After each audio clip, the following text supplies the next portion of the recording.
Hello மக்களே, welcome back to my channel Love Your hunger.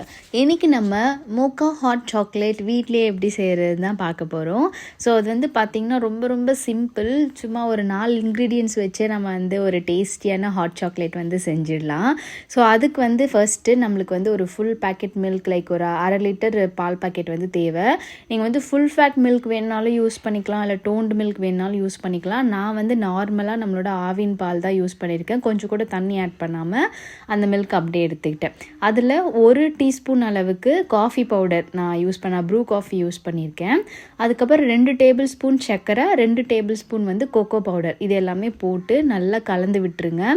So mix பண்ணதுக்கப்புறமா இது வந்து பால் பொங்கி வரும்ல, அந்த ஸ்டேஜில் வந்துட்டு ஸ்லோ பண்ணி நல்லா வந்து இது கொதிக்க விடுங்க. ஒரு 5 to 10 மினிட்ஸ் வந்து இது நல்லா கொதிக்கட்டும். ஸோ கொதித்து வரும்போது இந்த மாதிரி மேலே நுர தங்கும். நீங்கள் அது பால் கெட்டு போயிடுச்சுன்னு நினைக்க வேணாம், அது நல்லா தான் இருக்கும். ஸோ இது நல்லா கொதித்ததுக்கப்புறமா ஒரு 3/4 கப் சாக்லேட், லைக் நான் வந்து கடையில் வாங்கிட்டு வந்த டார்க் சாக்லேட் வந்து யூஸ் பண்ணேன். அதில் சில நட்ஸ் எல்லாம் வந்து மிக்ஸ் ஆகிருந்துச்சு. சரி டேஸ்ட்டாக தானே இருக்குன்னு சொல்லி நான் அப்படியே ஆட் பண்ணிட்டேன். இல்லைனா நீங்கள் பிளெயின் டார்க் சாக்லேட் இருக்குல்ல, அதை கூட நீங்கள் ஆட் பண்ணிக்கலாம். ஸோ நான் 3/4 கப் வந்து நான் யூஸ் பண்ணியிருக்கேன். ஐ மீன் அந்த 3/4 கப் சாக்லேட் வந்து யூஸ் பண்ணியிருக்கேன். அதை போட்டுட்டு நல்லா உங்களுக்கு ஒரு அந்த கன்சிஸ்டன்சி வந்து தெரியும். ஊற்றும் போது லைக் இந்த ஸ்பூனில் எடுத்து செக் பண்ணும்போது கொஞ்சம் திக்காக இருக்கும்.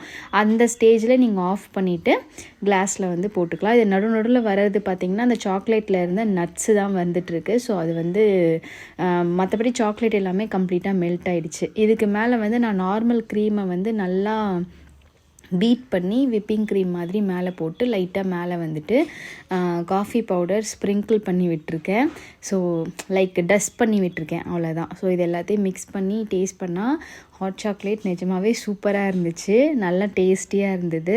இதை கூட வச்சு ஒரு சாண்ட்விச்சோ அந்த மாதிரி வச்சு நீங்கள் சாப்பிட்டிங்கன்னா சூப்பராக வந்து ஒரு ஈவினிங்கை வந்துட்டு நம்ம என்ஜாய் பண்ணலாம். நீங்களும் ட்ரை பண்ணி பார்த்துட்டு எப்படி இருந்துச்சுன்னு எனக்கு கமெண்ட் செக்ஷனில் சொல்லுங்கள். தேங்க்ஸ் ஃபார் வாட்சிங் திஸ் வீடியோ. பை.